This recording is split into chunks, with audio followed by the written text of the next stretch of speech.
నీ రెక్కల నీడలో భద్రపరిచి కాపాడి మంచి పరిశుద్ధ పుణ్య పునరుద్ధాన దినంలో మమ్మల్ని సజీవులుగా ఉంచారు. ఈ దినమంతా మంచి పర్వదినంగా మేము తలస్తున్నాము. మా అందరి కొరకు చనిపోయి సమాధించి తిరిగి లేపబడ్డ శుభదినం, పండుగ దినం, పర్వదినం. పడమటికి తూర్పు ఎంత దూరమో మా పాపములను, మా అతిక్రమములను, మా దృశ్యములను అంత దూరపరిచి సముద్రపు అగాధంలో పడవేసి మా కొరకు మా పక్షంగా మీరు సిలువరెక్కి మాకు ఏ శిక్ష లేకుండా చేసిన మా గొప్ప తండ్రి నీకు వదనాలు. ఈ ప్రియకుమారుడు ద్వారా మా కలగజేసిన మహారక్షణ, శుభప్రదమైన నిరీక్షణ కొరకు వదనములు చెల్లిస్తూ ఈ స్తుతి ఆరాధన రక్షణ మా ప్రభు త్వరగా రానయ్య క్రీస్తు యేసు వారి దివ్య శక్తి గల నామంలో నీకు సమర్పిస్తున్నా మా ప్రియ పరలోకపు తండ్రి. దయచేసి కూర్చోండి, ప్లీజ్ విజిట్. సాయంకాలం శుభములు. Greet you all in the name of our Lord and saviour Jesus Christ. ఈ ఐక్య ఆరాధనలోకి మీరు అందరినీ ప్రేమతో ఆహ్వానిస్తున్నారు.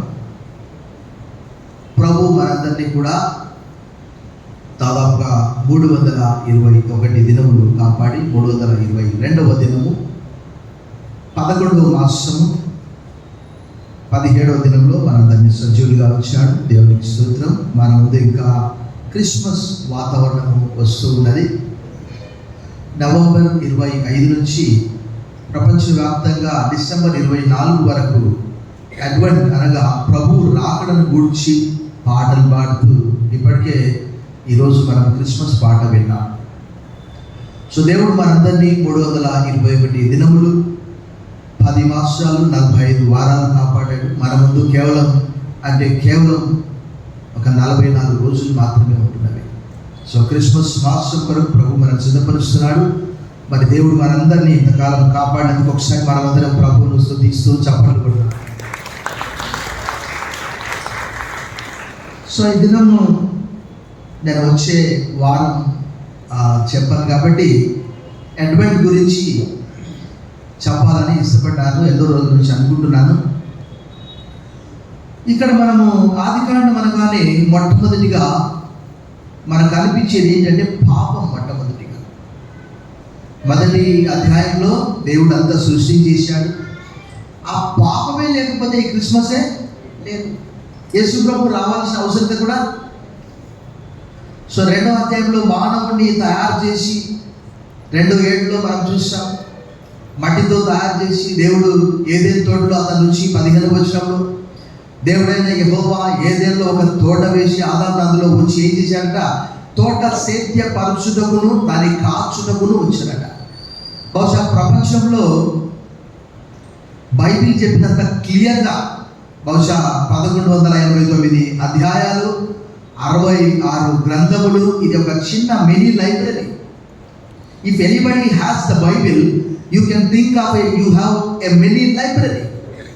66 పుస్తకాలు నీ దగ్గర ఉన్నట్టు. I have lot of books in my house. So ఆ తోట సేద్యపరుస్తూ దాన్ని కాస్తూ ఉండమని చెప్పాడు. ఆంగ్లంలో అయితే to till the ground and to watch over it అనే మాట రాయబడ్డది. తర్వాత ఏం చేశాడు దేవుడు అంటే, God has given lot of Liberty to Adam. చాలా స్వేచ్ఛ ఇచ్చాడు. You can eat any of these fruits. ఈ తోట వృక్ష ఫలముల్లో దేన్నైనా నువ్వు నిరభ్యంతరంగా తినవచ్చు. 2వ అధ్యాయం 16వ వచనంలో. కానీ 17వ వచనంలో ఈ మంచి చెడ్డల తెలివినిచ్చు వృక్ష ఫలములు తిను దినమున నిశ్చయంగా నీవు. అసలు పెద్ద ప్రశ్న ఏంటంటే, పెద్ద ప్రశ్న స్కాలర్లకు కూడా, అసలు పాపం ఎక్కడి నుంచి వచ్చింది? ఒక్క 30 సెకండ్లు టైం ఇస్తాను, కేవలం ఒక 30 సెకండ్ టైం ఇస్తాను. అంతా బాగానే ఉంది, అతనిలో పాపం లేదు. ఎందుకంటే దేవుడి వాక్యం సెలవిస్తున్నది, దేవుడు ఆదామును తన పోలికగా తన స్వరూపంలో సృజించను అనే మాట మనం చూస్తాం. మరి అప్పుడు పాపం ఎక్కడి నుంచి వచ్చింది? సాతాను అని సహోదరి చెప్తుంది. మీరేమంటారు?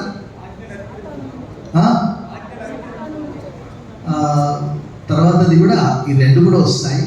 ఆజ్ఞాతిక్రమే పాపం అని కొంతమంది చెప్తూ ఉన్నారు. సో రెండు కరెక్టే. గ్రీకు భాషలో హమార్టియా అంటారు, HAMARTIA. అంటే దాని అర్థం ఏంటి అంటే గురి తప్పిపోవడము, మిస్సింగ్ ద మార్క్. మానవుడు చేయవలసినటువంటి పని అంటే దేవుని యొక్క నియమములను, దేవుని యొక్క ప్రిన్సిపల్స్కు అనుగుణంగా జీవించలేకపోవడం. సో ఇక్కడ ఆదాము ఏం చేశాడు? 2వ అధ్యాయంలో దేవుడు మరలా హవ్వను చేసినట్టు మనం చూస్తాం. 3వ అధ్యాయంలో దేవుడు ఒకటి చెప్తే ఆ యొక్క అపవాది ఏం చెప్పాడంటే, చూడండి అపవాది చెప్పినటువంటి మాట 3వ అధ్యాయము 5వ వచనము 4-5 మనం చదువుదాం. మీరు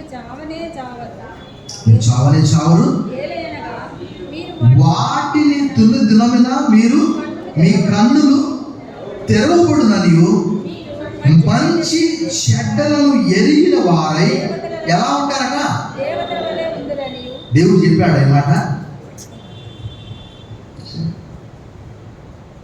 దేవతల వలె ఉందురనియు దేవునికి, మళ్ళీ దేవుని పేరు కూడా తెలియనని ఒకానొక సందర్భంలో నా జ్ఞాపకం వస్తుంది. మార్క్స్ వార్త 5వ అధ్యాయంలో ఒక వ్యక్తి సమాధులలో నివాసం చేస్తూ దయ్యముల చేత పట్టబడి ఆయన ఏమన్నాడు తెలుసా?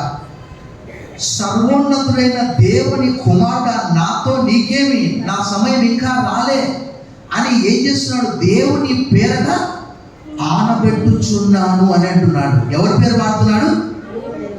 ఈ అపవాది ఏమంటున్నాడు? దేవునికి తెలుసు. ఆంగ్లంలో ఏమని అక్కడ చూస్తాను. But the serpent said to the woman, you will not die, for God knows that when you eat of it your eyes will be open and you will be like God. దేవతల వలె అని తెలుగులో ఉంటే ఆంగ్లంలో you will be like God knowing good and evil. అయితే దాని foot notes లో ఏమన్నదంటే,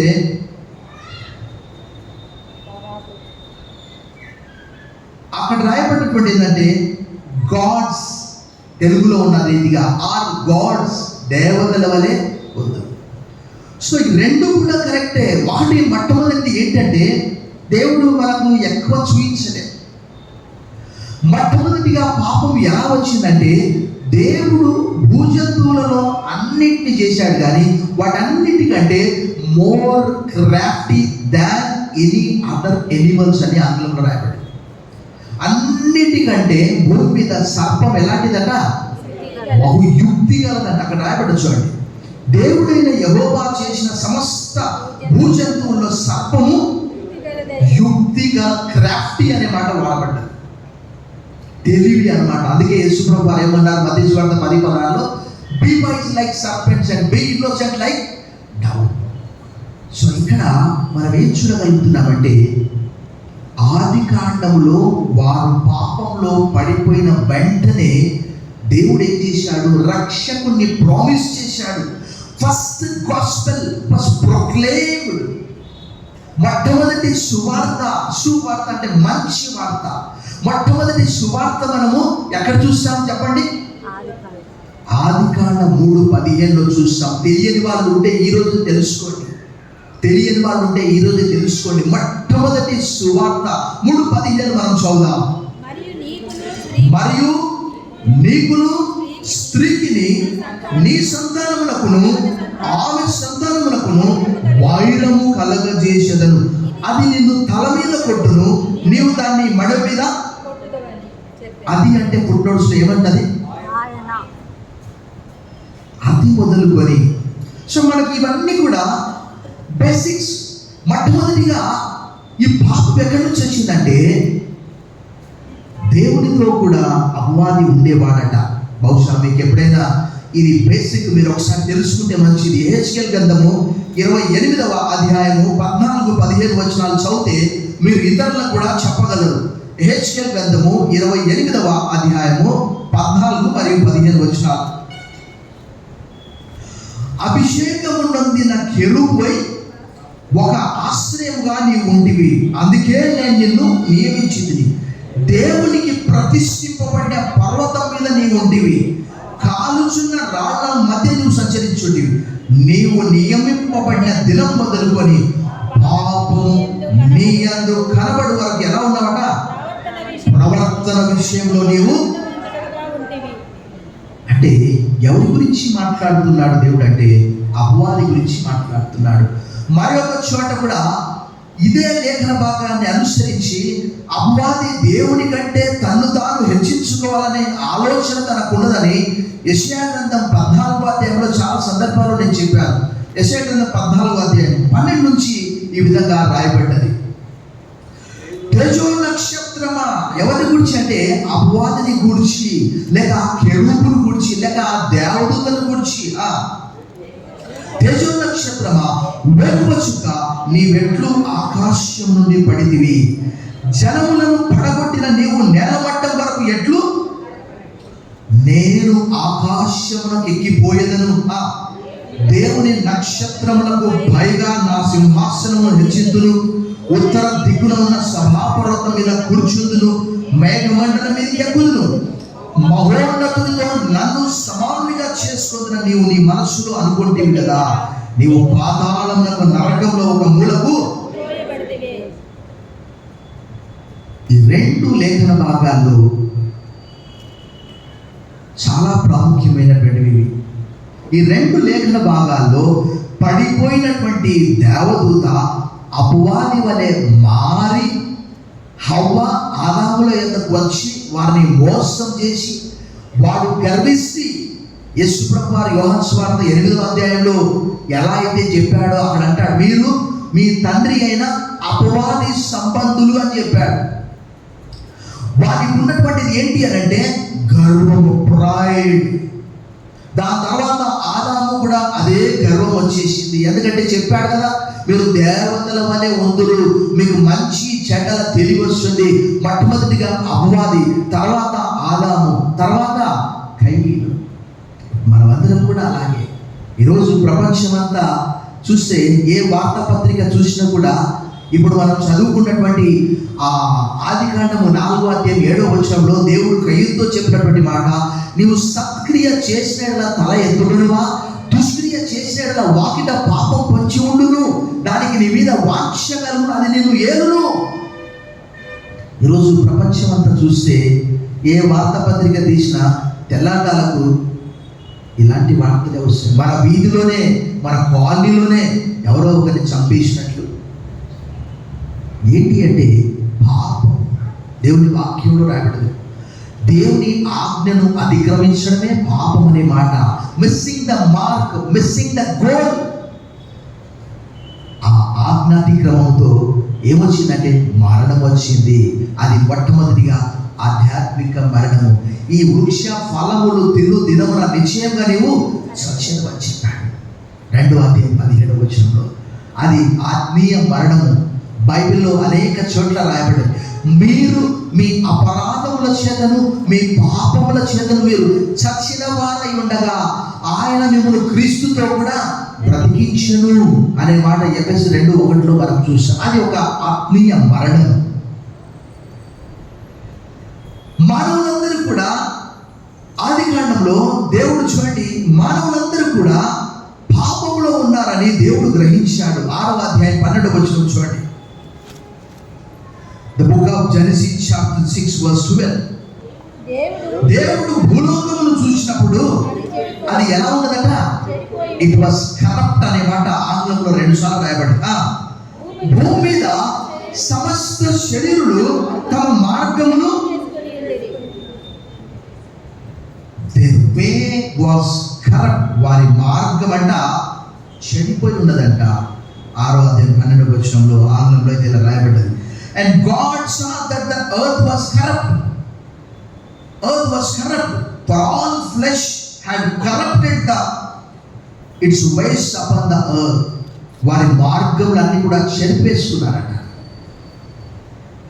నిజంగా ఎంత చక్కగా దేవుడు ప్రతిరోజు కూడా ఆదాము హవ్వలతో చక్కగా మాట్లాడుతూ ఉన్నాడు. 3వ అధ్యాయం 8-9 వచ్చిన అలాంటిది ఈ పాపము రావడం వల్ల సపరేషన్ వచ్చేసింది, ఎస్ట్రేంజ్మెంట్, ఆధ్యాత్మిక మరణం వచ్చేసింది. ఆ ఏదేను తోట నుంచి వాటిని పంపించి వేశాడు. ఏదేను తోటలో ఎంతకాలం ఉన్నారో మనకు తెలియదు, ఎందుకంటే ఆదాముకు బాల్యము లేదు. నేరుగా దేవుడైన యెహోవా నేల మట్టితో నరుడు నిర్మించి వారి నాసికారంధ్రంలో జీవవాయువు నరుడు. ఆదాముకు బాల్యం లేదు. మొట్టమొదటిది ఆధ్యాత్మిక మరణము. తర్వాత దేవుని వాక్యంలో రాయబడ్డది ఏంటంటే శరీర సంబంధమైనటువంటి మరణాన్ని గురించి కూడా రాయబడినది.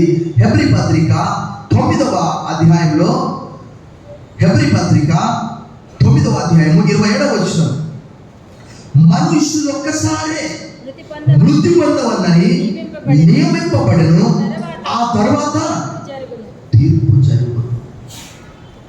సో మొట్టమొదటిగా దేవునికి దూరం అయిపోయి ఆత్మీయ మరణం తెచ్చుకున్నారు. రెండవదిగా చూస్తే శరీర మరణము.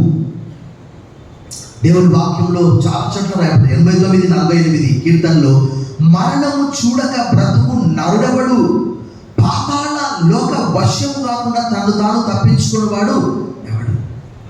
ఇక్కడ మనము ఆత్మీయ మరణం చూస్తున్నాము, శరీర మరణం చూస్తున్నాము. మూడవదిగా చూస్తే నిత్య మరణము, అంటే అగ్ని గంధకములతో కూడినటువంటి ఒక సరస్సు. ప్రకటన గ్రంథము 20వ అధ్యాయంలో ఆ విషయం అక్కడ మనము చూడగలము. చూడండి, ప్రకటన గ్రంథము 20వ అధ్యాయంలో ఏమని రాయబడ్డారు చూడండి. 20వ అధ్యాయంలో 14వ వచనం, మరణమును మృతుల లోకమును అగ్నిగుండములో పడవేయబడెను. ఈ అగ్నిగుండము ఇది ఒక అగ్ని సరస్సు లాంటిది. నిరంతరము దేవుని వాక్యంలో పాత నిబంధనలో కూడా అనేక చోట్ల రాయబడ్డది. యెషయా గ్రంథం 66 చివరిలో అగ్ని ఆరదు, పురుగు. మత్తయి సువార్త 13వ అధ్యాయంలో కూడా యేసు ప్రభువు చెప్పిన 41-42లో ఆయన వచ్చి వారిని ప్రోగు చేసి వారి నిత్య నరకంలో పడేస్తారు. సో ఈ 3 మరణాలు కూడా ఖచ్చితంగా ఉన్నాయి మానవునికి. మనందరికి తెలుసు, మెతుషెల ఎంతకాలం బ్రతికాడు? 969 సంవత్సరాలు బ్రతికాడు. దాని తర్వాత యోబు గ్రంథం 14:5లో యోబు అంటాడు, నరుల ఆయుష్కాలము పరిమితి గలది, వారి నెలల సంఖ్య నీకు తెలిసే ఉన్నది, మించజాలని వైపరిమాణాన్ని వారికి నియమించి ఉన్నారు. మానవులందరూ కూడా దేవుని వాక్యము సెలవిస్తున్నది. యెషయా గ్రంథం 53:6, మనమందరము గొర్రెల వలె త్రోవ తప్పిపోతుంది, మళ్ళీ ప్రతి వాడు తనకు ఇష్టమైన త్రోవకు అందరూ కూడా తమ మార్గమును. దినవృత్తాంతములు 2వ గ్రంథం 6:36లో రాయబడ్డది, పాపము చేయక మేలు చేయి నరుడు ఒక్కడు కూడా లేడట. రాజులు 1 గ్రంథం 8:46లో కూడా అదే మాట రాయబడ్డది. కీర్తనలు 14:3 దేవుడు ఆకాశం నుంచి చూశాడట. ఎవడైనా ఒక్కడన్నా ఉన్నాడేమని? దేవుడికి ఒక్కరు కూడా కనిపించలేదట. ప్రభునందు మిగిలి ప్రియులారా, ఒకవేళ ఆ రోజు నిజంగా ఆదాము ఆ పాపం చేయకపోతే ఈరోజు ఎలా ఉండేదో మనకు తెలియదు. సోషల్ ఆర్డర్ ఎలా ఉండేదో. ఎందుకంటే జంతువులకు క్రూరత్వం లేదు. తర్వాత మనకు తెలుసు జంతువుల్లో క్రూరత్వం వచ్చేసింది. ఒకదాన్ని ఒకటి కలుసుకొని భక్షించడం. అంతవరకు ఆదాము హవ్వలు కేవలం శాకాహారులు మాత్రమే. జలప్రలయం తర్వాతనే మాంసాహారం స్టార్ట్ అయిపోయింది 9వ అధ్యాయంలో. అంతవరకు కేవలం శాకాహారమే. సో దీని కొరకు ఆయన ఈ లోకానికి రావాల్సి వచ్చింది. మానవుడు తను తాను రక్షించుకోలేడు. ఆ 3వ అధ్యాయం 15వ వచనంలో మొట్టమొదటి సువార్త ఏంటి అంటే, మరియు నీకును స్త్రీకిని నీ సంతానమునకును ఆయన సంతానమునకును వైరము కలగ చేసిన, అది నిన్ను తల మీద కొట్టును. అది అంటే నీవు ఆయనను మడి మీద కాటు వేస్తావు. ఆ యేసు ప్రభువు వారు ఈ లోకంలోకి రావాల్సి వచ్చింది. మానవుడు తను తాను రక్షించుకోలేడు. కయ్యను విషయం మనం ఇక్కడ చూస్తాము. ఇక చూస్తే కయ్యను తన మార్గం తాను ఏర్పాటు చేసుకుంటూ ఉన్నాడు. ఈరోజు కూడా అనేక మంది టెక్నాలజీ, ఇప్పుడే కాదు, ఆదికాండం 4లో నేను టెక్నాలజీ చూపిస్తాను. చూడండి ఒకసారి. 4వ అధ్యాయంలో ఉన్నటువంటి టెక్నాలజీని మనం చూసాం. ఒకసారి 4వ అధ్యాయము ఆది కాండము, సివిలైజేషన్ చూసాం, టెక్నాలజీ చూసాం. 4వ అధ్యాయంలో సివిలైజేషన్, నాగరికత చూసాం. 17వ వచనం, కయీను తన భార్యను కూడినప్పుడు ఆమె గర్భవతి అయి హనోకును కనెను. అప్పుడు అతడు ఒక ఊరు కట్టించి ఆ ఊరికి తన కుమారుని పేరును బట్టి హనోక్ అని పేరు. మొట్టమొదటిగా ఊరి పేరే పెట్టేశారు. ఇప్పుడు కూడా రకరకాల ముఖ్యమంత్రి, గవర్నరు, ప్రధానమంత్రి, ఇంకా రకరకాల ఫలాని కాలనీ అని పెడుతూ ఉన్నారు. అది మొదలుకొని ఈ రోజు వరకు కూడా అది ఒక నాగరికత. తర్వాత చూడండి మీరు 4వ అధ్యాయంలో ఇంకా మనం చూసాం. 4వ అధ్యాయం 21వ వచనం చూసాం మనం. 21వ వచనం, అతని సహోదరుని పేరు యూబాలు. ఇతడు సితారాను, సానికను అంటే పిల్లల గ్రోవిని వాడుక చేయి వారికి అందరికీ. ఇంకా చూడండి 22వ వచనం, మరియు సిల్లా తూబల్ కయ్యను కనెను. అతడు 10 గల రాగి పనిముట్లన్నింటినీ, ఇనుప పనిముట్లన్నింటినీ చేయబడి. చూడండి, అసలు క్రీస్తు పూర్వం ఇది ఎప్పుడు అంటే మనందరికి తెలుసు. బైబిల్ భాష్య ప్రకారం 4400 అని అంటారు పండితులు. 4400 BC. ఇప్పుడు మనము ఏ యుగంలో ఉంటున్నాము?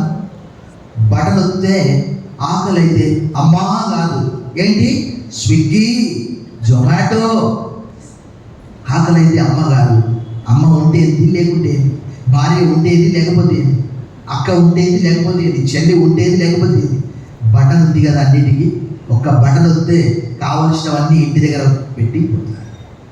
అప్పుడే టెక్నాలజీ ఉంది. ఇంకా దినవృత్తాంతం గ్రంథంలో ఉజ్జియా కూడా అలాంటి టెక్నాలజీ వాడాడు.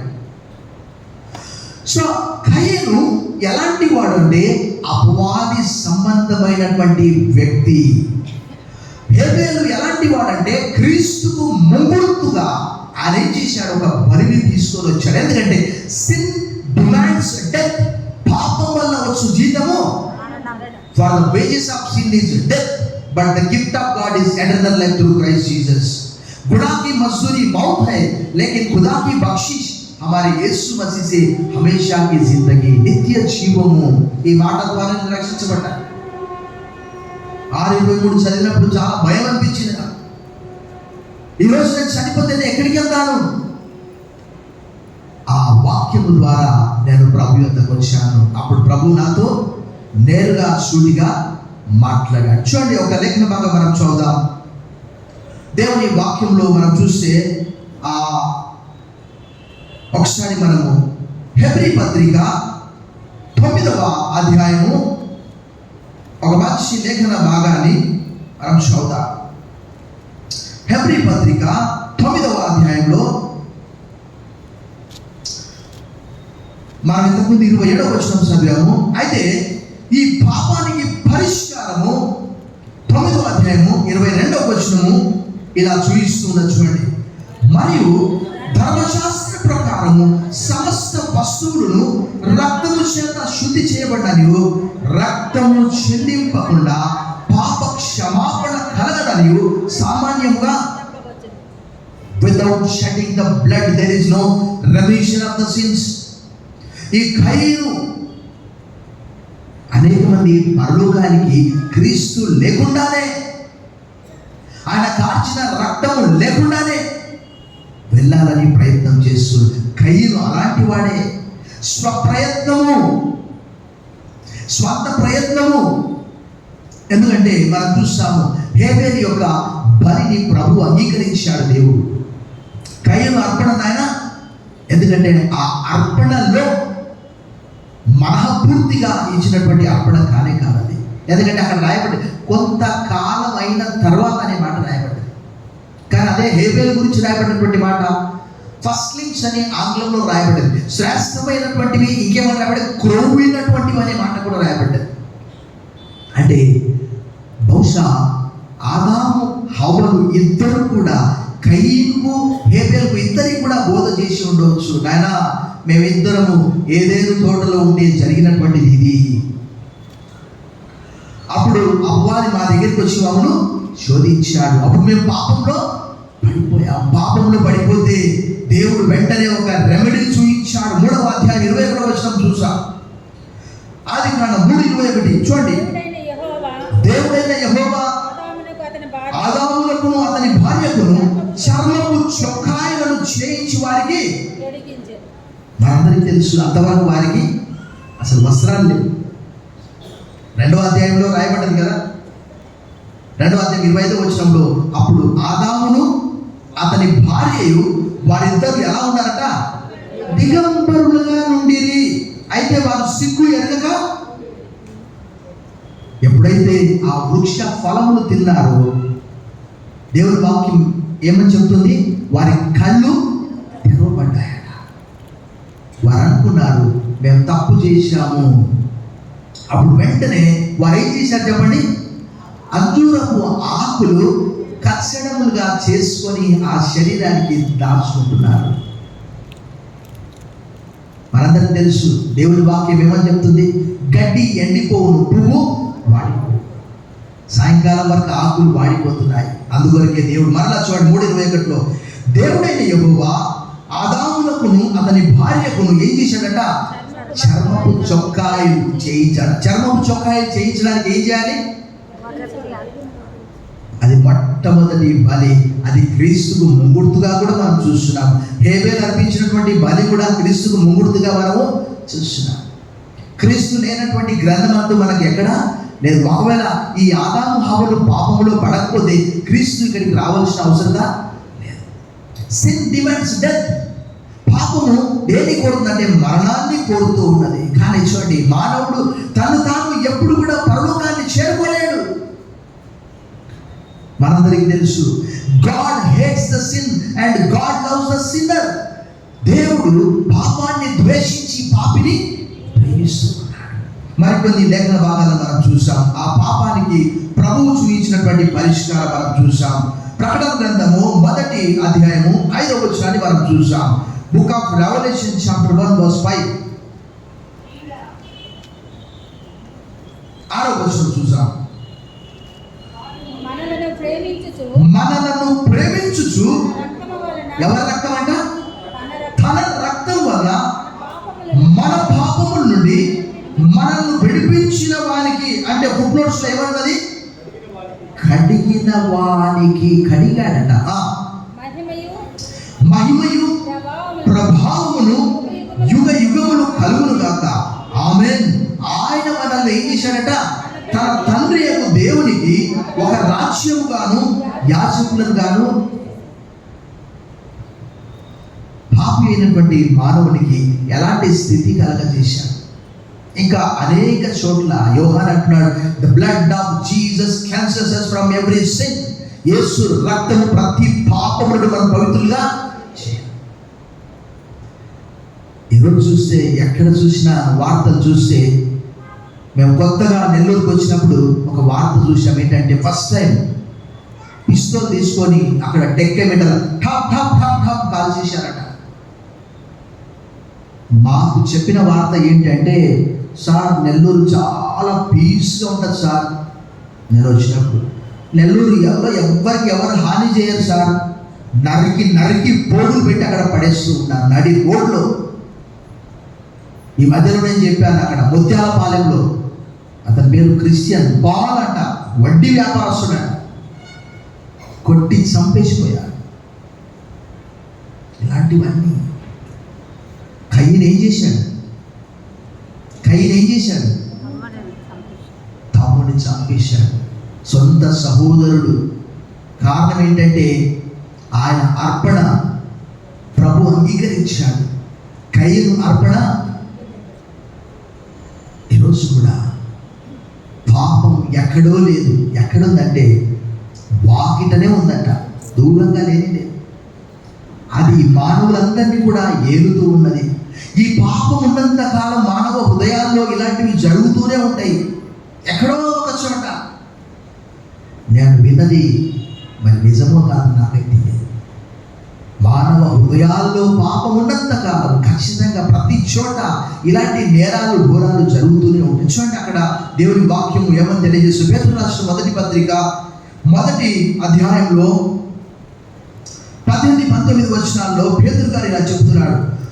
పితృపారంపర్యమైన మీ వ్యర్థ ప్రవర్తనను విడిచిపెట్టినట్లుగా వెండి బంగారముల వంటి క్షయ వస్తువుల చేత మీరు విమోచింపబడలేదు కానీ అమూల్యమైన రక్తము చేత అనగా నిర్దోషమును నిష్కలంకమునకు గొర్రెపిల్ల వంటి క్రీస్తు రక్తము చేత విమోచింపబడితేని మానవులందరూ కూడా చనిపోయి నరకానికి వెళ్తూ ఉన్నారు. కయీను తన స్వంత మార్గములో ఈరోజు కూడా అనేక మంది ఆ యెషయా చెప్పిన రీతిగా మనమందరము గొర్రెల వలె త్రోవ తప్పిపోతుంది. మనలో ప్రతి వాడు తనకి ఇష్టమైన త్రోవకు తొలిగాను. ఒకవేళ ఆ పాపమే లేకపోతే క్రీస్తు రావాల్సిన అవసరమే లేదు. అందుకే మనం చూస్తాం అక్కడ అపవాది క్రియలను లయపరచుటకు క్రీస్తు ప్రత్యక్షమైనని యోహాను రాసిన మొదటి పత్రిక 3:8 యోహాను భక్తుడు రాస్తాడు. 1:7 ఇందాక చెప్తున్నట్టు the blood of Jesus cleanses us from every sin. యేసు రక్తం ప్రతి పాపమును పవిత్రంగా చేయను. పౌలు మరొక మాట చెప్తారు చూడండి. ఎఫెసీ పత్రిక 1వ అధ్యాయంలో మరొక మంచి మాట చెప్తారు చూడండి. Letter of Paul to the Ephesians chapter 1:7 దేవుని కృప మహదైశ్వర్యమును బట్టి ఆ ప్రియునియందు ఆయన రక్తం వలన మనకు విమోచనము అనగా మన అపరాధములకు క్షమాపణ మనకు. ఈరోజు వారు పాపం చేయకపోతే ఆయన ఈ లోకానికి రావాల్సిన అవసరం లేదు. చాలా కాలం క్రితం ఒక యవనస్తుడు ఇప్పుడు బైబిల్ ట్రైనింగ్కి వెళ్ళాడు. వారి మదర్తో నిన్న నేను మాట్లాడాను. ఆ బాలుడు అప్పుడు చిన్న బాలుడిగా ఉన్నాడు, ఇప్పుడు యవనస్తుడిగా సిద్ధపడ్డాడు. బహుశా అప్పుడు ఒక 10వ తరగతి చదువుతూ ఉన్నాడు. ఆ యవనస్తుడు ఒక ప్రశ్న అడిగాడు. పాస్టర్ గారు అందరూ చెప్తూ ఉన్నారు, ఏమని చెప్తున్నారు? ఆయన మన పాపాల కొరకు చచ్చిపోయాడు. ఎక్కడ ఉంది అది అని అడిగాడు. వెంటనే నేను ఏంటి ప్రభా ఇలాంటి చిక్కు ప్రశ్న అడిగాడు కదా. ఈరోజు కూడా అనేక మంది అడగొచ్చు. రోమా పత్రిక 8వ అధ్యాయం 3-4 వచనం దేవుడు నాకు చూపించాడు. Letter of Paul to the Romans chapter 8:3-4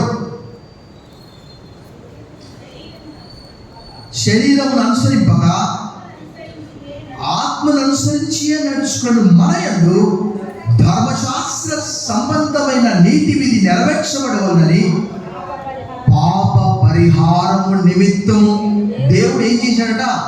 తన సొంత కుమారుని ఎలా పంపాడట? పాప శరీర ఆకారంతో పంపి ఆయన శరీరమందు పాపములకు మరశిక్ష ఎవరి మీద పడ్డది? ఆయన మీద పడ్డది. పాపం చేసింది ఎవరు? పౌలు అంటాడు కదా, పాపం ఎరుగని ఆయనను మన కోసము పాపంగా చేశాడు. ప్రభునందు మిక్కిలి ప్రియులారా, ఇక్కడ మనము కయీనును చూస్తున్నాము, హేబెల్ను చూస్తున్నాము. ఈరోజు కూడా సమాజంలో కయీను వంటి వారు ఉన్నారు. నాకు పరలోకం అవసరం లేదు, నా స్వంత శక్తితో, స్వంత బలంతో, స్వంత జ్ఞానంతో నేను పరలోకానికి వెళ్తాను. But we cannot reach heaven. యేసు ప్రభువు అన్నారు, నేనే మార్గమును, సత్యమును, జీవమును, నా ద్వారా తప్ప తండ్రి యొద్దకు ఎవరు కూడా రాలేడని చెప్పాడు. ఆయన అభయం ఇచ్చాడు. There are many mansion houses in my father's house. If not, I will tell you. నా తండ్రి ఇంట అనేక నివాసములు కలవు, లేనియడలని మీతో చెప్పాను. ఈ సాయంకాలము మనం చూస్తూ ఉన్నాము ఏంటి అంటే, కయీను శరీర సంబంధమైనటువంటి వ్యక్తి, తన జ్ఞానంతో, తన తెలివితో, అందుకే కయీను యొక్క వంశం అంతరించిపోయింది. కయీను ఎలాంటి వాడంటే ప్రకృతి సంబంధి అని పౌలు తెలియజేస్తున్నారు. చూడండి, కొరింథీయులకు రాసిన మొదటి పత్రిక 2వ అధ్యాయం 14వ వచనం మనం చూసాం. కొరింథీయులకు రాసిన మొదటి పత్రిక 2:14 ప్రకృతి సంబంధి అయిన మనుషుడు దేవుని ఆత్మ విషయములను అంగీకరింపడు. అవి అతనికి ఎలా ఉన్నాయట? వెర్రితనముగా ఉన్నవట. అవి ఆత్మానుభవం చేతనే వివేచింపదగును కనుక అతడు వాటిని. ఈరోజు కూడా మానవుడు అనుకుంటున్నాడు, ఇందాక నేను చెప్పినట్టు నేను ఒక్క బటన్ వత్తుతా అనుకోవచ్చు, కానీ నీ బటన్తో నీవు పరలోకము చేరలేవు. ఎంత టెక్నాలజీ పెరిగినప్పటికీ మానవుడు చనిపోకుండా ఉంటున్నాడా? ఎవరైనా రకరకాల ప్రచారాలు కలుగుతున్నాయి. ఏంటి అంటే మానవుడు ఎలా చనిపోకుండా దీర్ఘకాలం బ్రతకాలో ప్రయోగాలు చేస్తూ ఉన్నారు. మరణాన్ని కూర్చిన రహస్యము ఛేదించారు. ఏంటి? కొండను తవ్వి ఎలకం పట్టారంట ఎవరు. అదేదో అప్పుడు చాలా కాలం క్రితం ఏదో బిగ్ బ్యాంగ్ థియరీ ఏమైపోయింది అది. మానవుడు ఎప్పటికి కూడా పరలోకాన్ని చేరుకోలేడు. కారణం ఏంటంటే పాపము పరలోకంలో ఉండదు. ఆ పాపాన్ని దేవుడు ద్వేషించి ఆ పాపిని ప్రేమిస్తున్నాడు. ఆ పాపిని విడిపించడానికి ఆయన ఈ లోకానికి వచ్చాడు. ఇంకా మనం చూసాం ఆదికాండంలో ఇందాక చదువుకున్నటువంటి ఆ లేఖన భాగాన్ని మనం చూసాం. ఆరంభంలో మనం చదువుకున్నాము 4వ అధ్యాయము 5వ వచనం మనం చూసాం. కయీనును అతని అర్పణను ఆయన లక్ష్య పెట్టలేదు. కాబట్టి కయీనుకు ఏమైందట? మిక్కిలి కోపం వచ్చి అతడు తన ముఖము చిన్నబుచ్చుకొనగా యెహోవా కయీనుతో ఏమంటాడు? నీకు కోపమేలా, ముఖము చిన్నబుచ్చుకొని విన్నావేమిటి? ఆ పాపం అక్కడ రాయబడినటువంటి ఆ 7వ వచనం, సత్క్రియ చేసేలా తల ఎత్తుకొనవా, దుష్క్రియ చేసేలా వాకిట పాపము ప్రచుడు, నీ ఎడల దానికి వాంఛ కలుగును, నీవు దాన్ని. The problem of sin. మానవుడు ఎప్పటికి కూడా తన పాపాన్ని తను తీసుకోలేడు. ఆ పాపానికి రెమెడీ ఏంటి అంటే ఒకే ఒక్క మార్గము, యేసుక్రీస్తు యొక్క రక్తము. మనందరికీ తెలుసు ఆ లేవియ కాండంలో రకరకాల బలులు ఉన్నవి. ఆది కాండంలో మొట్టమొదటిగానే ఆయన ఏదో ఒక దాన్ని వధించి ఆ చర్మపు చొక్కాయలను కొట్టించాడు. తర్వాత హేబెల్ను కూడా మనం చూస్తాం. అదే 4వ అధ్యాయంలో 4వ వచనంలో మనం చూస్తాం. ఏం చూస్తాం? హేబెలు కూడా తన మందలో తొలిచూన్న పుట్టిన వాటిలో ఎలాంటి వాట క్రొవ్విన వాటిని కొన్ని తెచ్చను. యెహోవా హేబెలును అతని అర్పణను మొట్టమొదటి హతసాక్షి ఆయన. అకారణంగా అమానవీయంగా అమానుషంగా ఏం చేశాడు? కయీను తప్పు చేశాడు. ఆయన బలి అర్పించాడు. ఆయన బలిని ప్రభు అంగీకరించాడు. దేవుడు ఈయన బలిని, ఈయన అర్పణను అంగీకరించాడు. ఈరోజు మానవులందరూ కూడా అలాగే ఉన్నారు. తప్పకుండా ఈ 3 మరణాలు అయితే కష్టంగా ఉన్నాయి. ఏదో ఒకటి మనం ఎంచుకోవాలి. వెలుగు వైపైనా ఉండాలి, చీకటి వైపైనా ఉండాలి, దేవుడి వైపైనా ఉండాలి, దయ్యం వైపైనా ఉండాలి. ఎందుకంటే దేవుడి వాక్యము సెలవిస్తున్నది. చూడండి, ఇందాక నేను చెప్పాను, మత్తయి సువార్త 13వ అధ్యాయంలో ప్రభు చెప్పినటువంటి మాట మనం చూసాం. Gospel according to Saint Matthew chapter 13, the last Bible verse. 13వ అధ్యాయంలో అక్కడ మనం చూస్తే చూడండి, మత్తయి సువార్త 13వ అధ్యాయంలో ఇక్కడ రాయబడినటువంటి ఏమని రాయబడ్డదంటే 49-50 వచనాలు మనం చూసాం. యుగ సమాప్తి యందు జరుగును, దేవదూతలు వచ్చి నీతిమంతులలో నుండి దుష్టులను వేరుపరిచి వీరిని అగ్నిగుండంలో పడవేయుదురు. అక్కడ ఏముంటుందట? ఏడ్పును పండ్లు కొరుకుటయును. ఈ నిత్య నరకము నుంచి తప్పించుకోవాలని ఆయన మనందరి కొరకు అడ్వంట్ అంటే ఆల్రెడీ మొదటిసారి వచ్చాడు. ఇప్పుడు మనం ప్రపంచవ్యాప్తంగా చూస్తే అనేకమైనటువంటి మార్పులు చూస్తూ ఉన్నాం. ఇప్పుడు ఏమంటున్నారు? దాదాపుగా అరబ్ దేశాలని కూడా ఒకటై ఇజ్రాయిల్ వైపుకి వస్తున్నాయి. ఒకవేళ అదే వస్తే అది 3వ ప్రపంచ యుద్ధం కావచ్చు. అక్కడ ప్రకటనలో రాయబడ్డ ఆ 16వ అధ్యాయం 12వ వచనం, ఆ 9వ అధ్యాయంలో యూఫ్రటీస్ నది ఎండిపోయింది. ఆ ఇజ్రాయిల్ పైకి ప్రపంచ దేశాలని రావచ్చు. అదే 3వ ప్రపంచ యుద్ధం కావచ్చు. ప్రపంచ వినాశనానికి ఆరంభం కావచ్చు, మనకు తెలియదు. ఆది కాండంలో మానవ హృదయం దేవుని వాక్యంలో ఎలా ఉన్నదో 6వ అధ్యాయం 12వ వచనంలో భూమి మీద మానవులందరూ కూడా నరులందరూ కూడా తమ మార్గమును చెరిపివేసుకొని ఉన్నారు. అందుకే ఇర్మియా అన్నాడు, the heart is deceitful above all. హృదయం అన్నిటికంటే మోసకరమైన, అది ఘోరమైన వ్యాధి గల, దాన్ని గ్రహింపగలవాడెవడు? దేవుని వాక్యంలో రాయబడి 37 కీర్తన 23, ఒకని ప్రవర్తన యెహోవా చేతనే స్థిరపరచబడును, ఒక నడత. ఇర్మియా అంటున్నాడు 10వ అధ్యాయం 23వ వచనంలో మంచి మాట చెప్తున్నాడు చూడండి. Book of Jeremiah chapter 10 verse 23. ఇర్మియా గ్రంథము 10వ అధ్యాయం 23వ వచనం, యెహోవా తమ మార్గం నేర్పరచుకొనుట నరుల వశంలో లేదనియు మనుష్యులు తమ ప్రవర్తన యందు సన్మార్గమును ప్రవర్తించుట వారి వశంలో లేదనియు. మన స్వంతంగా మనం మంచి వాళ్ళము కాలేము. దేవుని వాక్యంలో రాయబడినది ఏంటంటే, పాపము చేయక మేలు చేయు నరుడు ఒక్కడు కూడా లేడట. బైబిల్ అంతట్లో అనేక చోట్ల రాయబడి, ఇందాక నేను మీకు చెప్పాను, for all have sinned and come short of the glory. ఏ భేదము లేదు, అందరూ పాపం చేసి దేవుడు అందరి మహిమను सबने गुनाह किया और खुदा की जलाल से महरूम है. ఏ భేదము లేదు, మానవులందరూ కూడా, స్త్రీ అని పురుషుడని, చిన్న పెద్దని కాదు. బైబిల్ తెలియజేస్తున్నది, పాపం అంటే ఏదో మనం ఒకరిని కత్తి తీసుకొని పొడవడం కాదు.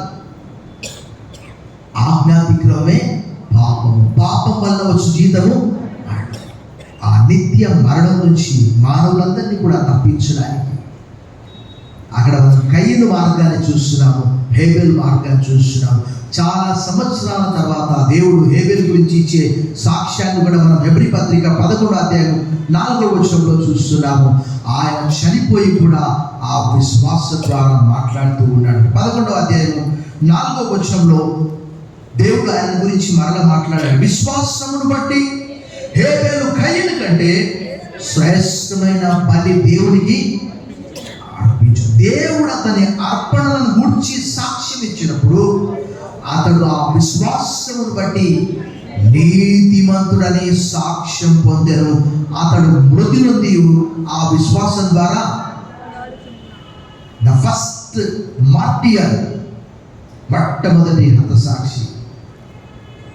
ఆయన ఏ తప్పు చేయలేదు, క్రీస్తుకు ముగుడుగా చనిపోయాడు. ఆయన అంతే. ఆదాము హవ్వలు ఆయనకు ఎన్నో చెప్పి ఉండవచ్చు, ఆయన మేము పాపం చేశాము, తప్పు చేశాము, దేవుడే మంచివాడు, మేమేం చెడ్డవాళ్ళం.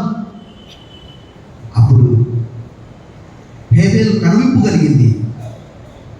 దేవుడికి ఇష్టమైనటువంటి బలి అర్పించాలంటే తప్పకుండా అందులో రక్తం ఉండాలి, బలి ఉండాలి. దేవుడి వాక్యము సెలవిస్తున్న 9:22, without shedding the blood there is no remission of the since.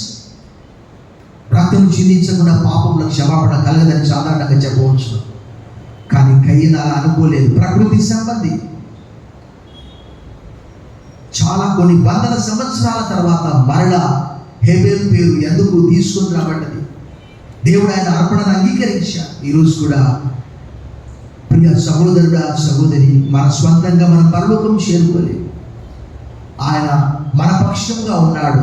చూడండి, హెబ్రీ పత్రిక 7వ అధ్యాయం 25వ వచనంలో రాయబడిన అద్భుతమైనటువంటి మాట, ఈయన తన ద్వారా దేవుని యొద్దకు వచ్చి వారి పక్షమున విజ్ఞాపనము చేయుటకు నిరంతరము జీవించుచున్నాడు కనుక వారిని సంపూర్ణంగా రక్షించుటకు శక్తిమంతుడై ఉన్నాడు. మనల్ని మనం రక్షించుకోలేము, మనమందరం పాపులం. దేవుని వాక్యము తెలియజేస్తున్నది. రోమా 3:23, రోమా 6:23, యెషయా గ్రంథం 53:6, పేతురు రాసిన మొదటి పత్రిక 2:25. మనమందరము గొర్రెల వలె త్రోవ తప్పిపోతిమి, మనలో ప్రతివాడు తనకి ఇష్టమైన త్రోవకు తొలిగాను. ఇప్పుడైతే ఆత్మల కాపరి అధ్యక్షుడైన ఆయన వైపునకు మళ్ళీ ఉన్నాము. అడ్వెంట్ అంటే ప్రభు యొక్క రాకడ. ఆల్రెడీ ఆయన వచ్చిపోయాడు. ఆయన మన కొరకు మరలా బెత్లెహేంలో పుట్టాడు. మరలా జ్ఞానులు వస్తారా? ఆయన దర్శిస్తారా? బంగారం బోళం సామ్రాన్ని తీసుకొని వస్తారా? లేదు. ఇప్పటికీ విచారకరం ఏంటంటే బాలయేసు అని అనేక మంది నమ్ముతూ ఉన్నారు. ఇది ఎలా సాధ్యం? యేసు ప్రభు వారు పుట్టి 2000 సంవత్సరాలైంది, ఇంకా ఆయన బాలుడుగానే ఉన్నాడా? ప్రియ సంగమా, ఈ సాయంకాలం మన ఆది కాండంలోనే క్రీస్తు యొక్క ప్రత్యక్షత మనకు కనిపిస్తున్నది. దాన్ని ప్రోటో గాస్పెల్ అంటారు. The first gospel was preached by God. మొట్టమొదటి సువార్త రోమపత్రిక 16వ అధ్యాయం 20వ వచనంలో రాయబడింది. సమాధానకర్తయగు దేవుడు సాతాను తన కాళ్ళ క్రింద శీఘ్రంగా చితక దొక్కించునుగాక. అపవాది యొక్క తలను చిత కొట్టాడు. ఎక్కడంటే కలువరి శిలువలో మన పాపాలన్నీ కూడా అపవాదికి అపజయము, దేవునికి జయం కలిగింది. దేవుని వాక్యంలో రాయబడింది అపవాది క్రియలను లయపరచడానికి. యోహాను రాసిన మొదటి పత్రిక 3:8 అక్కడ చూడండి. అక్కడ యోహాను 3:8 ఒకసారి చూడండి. First letter of John chapter 3 verse 8. అపవాది మొదటి నుండి పాపం చేయించున్నాడు కనుక పాపము చేయు ప్రతివాడు అపవాది యొక్క క్రియలను లయపరచుటకే దేవుని కుమారుడు ప్రత్యక్షమాయెను. He came to destroy the evil works. యేసు ప్రభువు అన్నారు యోహాను సువార్త 8:34, పాపం చేయి ప్రతివాడు పాపములకు దాసుడు. యోహాను సువార్త 8:36 ప్రభువు అన్నాడు, కుమారుడు మిమ్మల్ని స్వతంత్రులుగా చేస్తే మీరు స్వతంత్రులయ్యుదురు. If son sets you free, you will be free. లోకమంతా కూడా మనం చూస్తున్నాం. అపవాది కూడా ఎలా ఉన్నాడట? వెలుగు దూత వలె వేషం వేసుకొని ఉన్నాడట, అందరినీ మోసం చేయడానికి. ఆదాము హవ్వలు ఏదేను తోటలో శోధన ఎదుర్కోలేక పడిపోయారు. కానీ మన ప్రభువైన యేసు క్రీస్తు మత్తయి సువార్త 4, లూకా 4, మార్కు 1లో అపవాదిని ఎదుర్కొని జయించాడు. ఆ జయించే శక్తి మనకు కూడా ఇచ్చాడు. యోహాను రాసిన మొదటి పత్రిక 4:4 ఒకసారి చూడండి.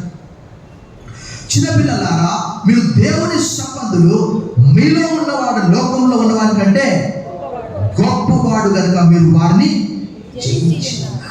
లోకాన్ని జయించినటువంటి విజయము ఏంటి అంటే మన విశ్వాసమే. యేసు ప్రభువు అన్నారు, man shall not live by bread alone but every word that comes from God's mouth. మనుషుడు రొట్టె వల్ల మాత్రం కాదు కానీ దేవుని నోట నుండి వచ్చి ప్రతి మాట వల్ల జీవించును. అదే అపవాది ఏదైనా తోటలో హవ్వను శోధించాడు. హవ్వను శోధించినప్పుడు 3వ అధ్యాయం 6వ వచనంలో ఆది కాండంలో ఆ పండు ఎలా ఉండదంట చూడండి ఒకసారి. 3వ అధ్యాయం 6వ వచనంలో, స్త్రీ ఆ వృక్షము ఆహారములకు మంచిదియు కన్నులకు అందమైనది వివేకమిచ్చు రమ్యమైనది ఉండుట చూసినప్పుడు ఆమె దాని ఫలముల్లో కొన్ని తీసుకొని తిని తనతో పాటు తన భర్తకును ఇచ్చాడు. అతడు కూడా దాన్ని బైబిల్ భాషలో ఏమంటారంటే శరీరాశ, నేత్రాశ, జీవపుటము. Lust of flesh, lust of desire, pride of life అనే ఆంగ్లంలో రాయబడింది. ఆ 3 కూడా అపవాది నుంచి కలిగాయి. నేత్రాశ, అక్కడ రాయబడినటువంటి మాట ఎంత చక్కగా, కన్నులకు ఎలా ఉన్నదట? అందమైనదియు. మెరిసేదంతా బంగారం కాదంట. పాపం కూడా అలాగే ఉంటుంది. ఆనందంగా ప్రారంభమై విషాదంగా ముగుస్తుంది.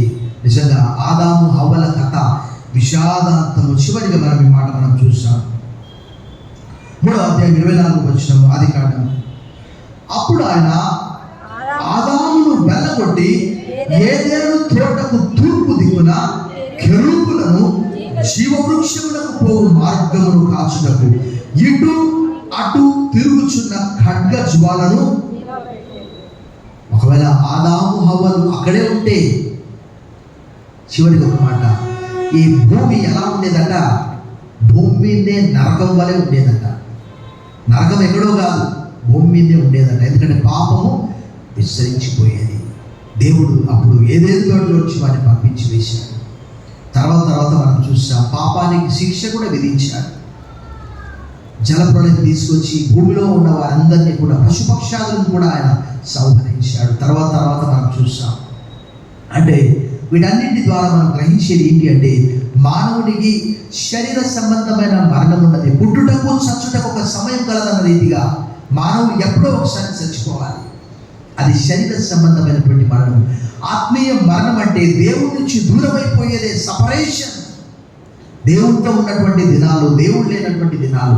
ఈరోజు అనేక మంది ఏ చర్చికి వెళ్ళకుండా తిరిగి పడుకుంటూ ఉన్నారు. నాకైతే తెలియదు, మరి ప్రభు వచ్చినప్పుడు వారు ఎక్కడ ఉంటారో నాకైతే తెలియదు. నేను ఒకరినని పర్టికులర్గా అనట్లేదు. ఏ సంఘంతో సహవాసం, ఏ సంఘంతో సంబంధం లేకుండా తిరిగి కూర్చొని పడుకునే వారు కూడా ఉంటున్నారు. ఒకవేళ మనం అడిగితే చర్చితో నాకేం అవసరం, దేవుడు నమ్ముకుని నాకు చాలు. ప్రియ సంఘమా, ప్రభు చేసినటువంటి కార్యం 2000 సంవత్సరాలైనప్పటికీ మనం ఇప్పటికీ తలస్తూ ఉన్నాం. ఆ పాపమే ప్రభు పరలోకాన్ని విడిచి భూలోకానికి వచ్చినట్టు చేసి తల వంచండి, ప్రార్థన చేస్తాం. సర్వశక్తి గల దేవా, ఈ సాయంకాలము నాయన మానవుడు తను తాను పాపం చేసి నీకు దూరంగా వెళ్ళిపోయి మరణాన్ని కొని తెచ్చుకున్నాడు. అలాంటిది నీవు మానవులందరి కొరకు యోహాను 1:29, యోహాను 1:36 లోక పాపమును మోసుకొని పోవు దేవుని గొర్రెపిల్లగా, పస్కా పశువు వలె, వధింపబడ్డ గొర్రెపిల్ల వలె మా కొరకు లోకానికి వచ్చే ప్రభానికి వదన. క్రిస్మస్లో ఆనందం ఉన్నది, క్రిస్మస్లో సంతోషం ఉన్నది. అది ఏంటి అంటే దేవుడు మానవునిగా అవతరించడం. మా కొరకు నువ్వు చేసిన మంచి కార్యమును బట్టి వదనములు చెల్లిస్తూ యేసు నామములో ప్రార్థిస్తున్నాం తండ్రి. ఆమేన్.